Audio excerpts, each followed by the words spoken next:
tous ceux qui n'ont pas travaillé avec nous hier, qui comprennent aussi le danger et qui veulent venir avec nous, ne leur fermez pas la porte. Démocrate, victoire! Démocrate, victoire! Démocrate, victoire! Victoire! Victoire!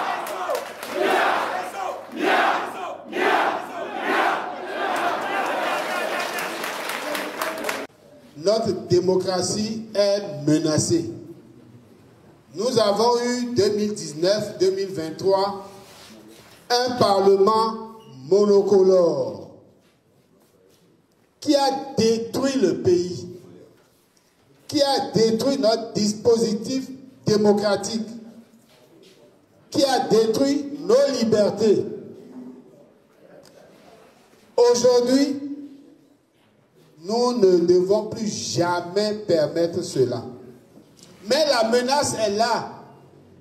La menace est grande. Quand ils disent qu'ils veulent 20% pour les autres et 10% pour eux, ce n'est pas pour rien. Le passage des 28 députés démocrates à l'Assemblée nationale les dérange. Et ils ont envie de retourner au Parlement monocolore. Allez-vous permettre cela? Non. Allez-vous permettre cela? Non. Allons-nous permettre cela? Non. C'est pour ça. C'est pour ça que nous devons accepter tous les sacrifices possibles. Je répète, tous les sacrifices possibles. Le premier sacrifice, c'est le rassemblement de toutes les forces, l'ouverture, la main tendue, si vous voulez, les mains tendues. Tous ceux avec qui nous avons travaillé hier, tous ceux qui n'ont pas travaillé avec nous hier, qui comprennent aussi le danger et qui veulent venir avec nous, ne leur fermez pas la porte.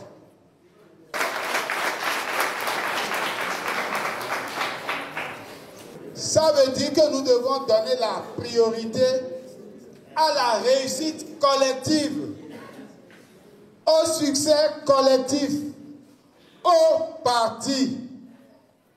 C'est moi, c'est moi, c'est moi, c'est moi, c'est moi.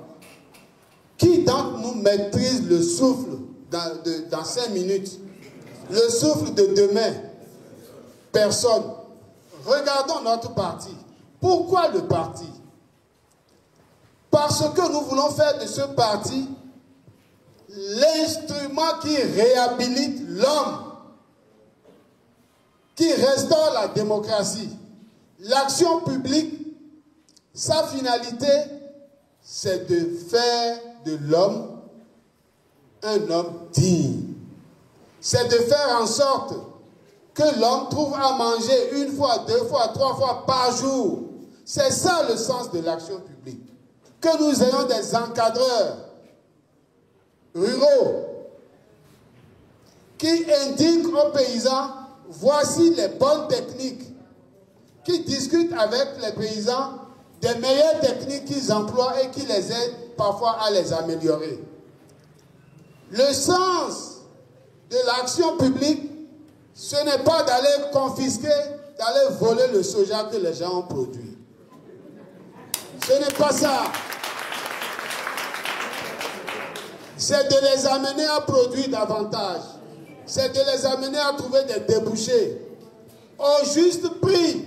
Et si on veut transformer ce soja à l'intérieur, il faut le leur acheter au juste prix. Voilà le défi que nous avons, de restaurer notre pays, de restaurer les hommes et les femmes qui vivent dans notre pays.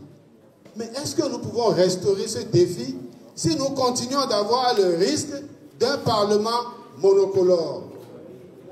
Est-ce que nous pouvons faire ça si on peut avoir toujours un parlement monocolore?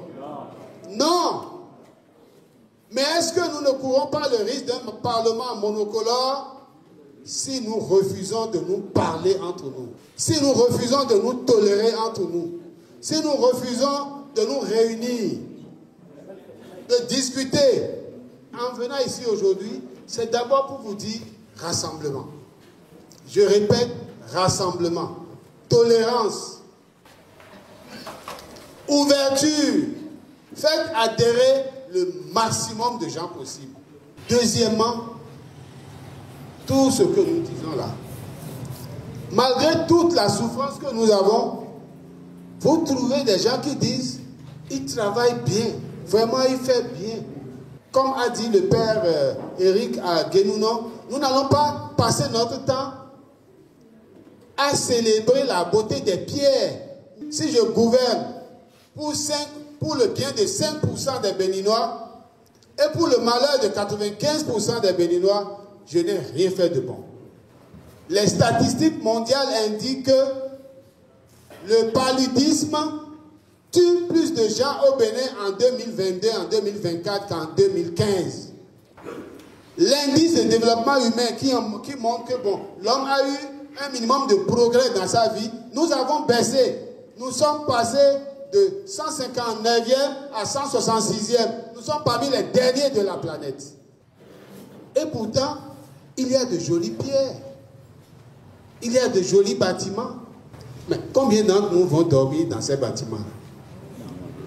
Combien d'entre nous auront même la chance d'aller à Cotonou pour regarder ces bâtiments une fois? Il faut faire les bâtiments parce que c'est utile. Mais il faut aussi et surtout faire ce qu'il faut pour la grande majorité. Et c'est ça que nous devons expliquer à nos camarades et aux populations à la base. On n'a même pas besoin de leur expliquer ça, puisque elles vivent ça, ils vivent cela. Quelqu'un n'a pas mangé, tu lui dis qu'il est rassasié. Est-ce que tu as besoin de lui parler pour qu'il sache ce qu'il vit? C'est ça la question. C'est ça notre travail. Ça veut dire que nous avons un travail de proximité, d'explication, de mobilisation, de désinformation de nos camarades. Vous savez, il y a des gens qui sont recrutés sur les réseaux sociaux maintenant et à longueur de journée, ils disent vraiment, le gars là, c'est Dieu qui l'a envoyé. C'est un génie. Il a construit un bâtiment de 4 étages. Bon. Alors que Kelly a déjà fait plus que 4 étages ici.